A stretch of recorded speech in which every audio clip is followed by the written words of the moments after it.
First ମୋତେ କାକି ଡାକିଲେ ଘରକୁ। ମୁଁ ରାଧା ସେଠି ଡାକିଲେ ଯେ କହିଲେ ଆସନି ତମେ ଦେଇଯିବ ତମ ଦୋକାନରୁ ସଉଦା। ମୁଁ ଗଲା ପରେ ମୋତେ ଗୁଲାପ ସେଠି କହିଲେ ଏଠି ଟିକେ ଶୁଣୁନି। ମୁଁ ଗଲା ପରେ ପଛପଟରୁ ରାଧା ସେଠି ଯାଇ ମୋ ଚୁଟି ଧରି ନେଲେ। ଧରିଲା ପରେ ଗୁଲାପ ସେଠି ମୋ ହାତ ଦୁଇଟାକୁ ଧରି ନେଲେ।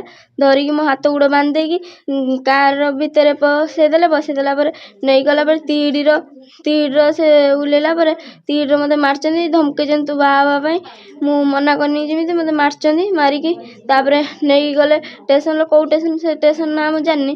ସେ ଷ୍ଟେସନ୍ରେ ମୋତେ ନେଇଗଲେ। ତାପରେ ମୁଁ ଜଣକୁ କହିନି ମୋତେ ହେଲ୍ପ କରି ଯେମିତି ସିଏ ଆସିକି କହିଦେଲା ପରେ ମୋତେ ଟ୍ରେନ୍ରେ ମାରିଲେ। ଧମକେଇଲେ ଯେ ଟ୍ରେନ୍ରେ କହିଲେ ଯଦି ତୁ କାହାକତିରେ କିଛି କୁହାକୁହି କରିବୁ ତତେ ଟ୍ରେନ୍ରେ ଠେଲିକି ମାରିଦେବୁ।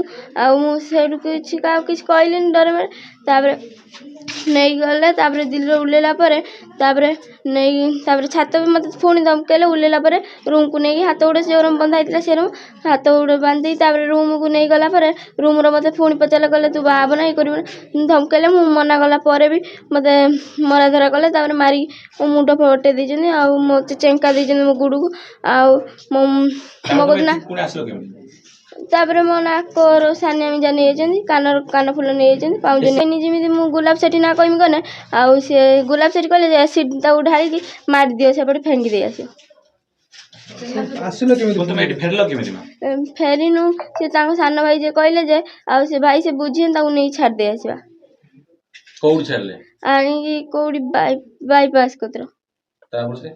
ତାପରେ ସେଇ କ'ଣ କହନି ଗୁଲାପ ସେଠି ଆଣିକି ରଖିଥିଲା। ତାପରେ ମୋ ବାପାଙ୍କ କତିକି କଲ୍ କଲେ। ମୋ ବାପା ଯାଇକି ନେଇକି ଆଇଲେ ଥାନାରୁ ପୁଲିସ୍ ନେଇକି ଆଇଲେ।